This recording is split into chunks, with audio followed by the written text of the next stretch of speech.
Let us see how to unmerge the cells in Google Sheets. So before you unmerge the cells, you need to have the cells that have already been merged. So what I'm going to do is that I'm going to merge the cells first and then we will unmerge it. So in this particular cells, what I'm going to do is that I'm going to merge these cells, two cells. So just select those cells that you want to merge and then you have to click on this button and you can see that there are different merge types: merge all, merge vertically, merge horizontally.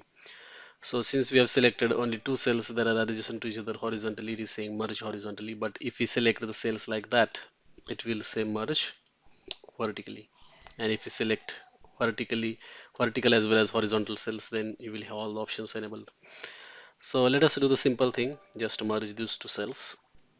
So just click here and then click merge horizontally, or you can click merge all.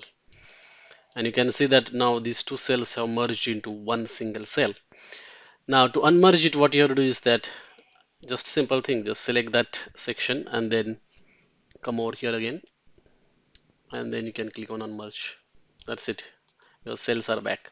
And if you want to get the line over here, it is just the formatting thing, so you can just select that and then click here, so it will add the borders over here like that. That's it. That's how you can unmerge the cells in Google Sheets.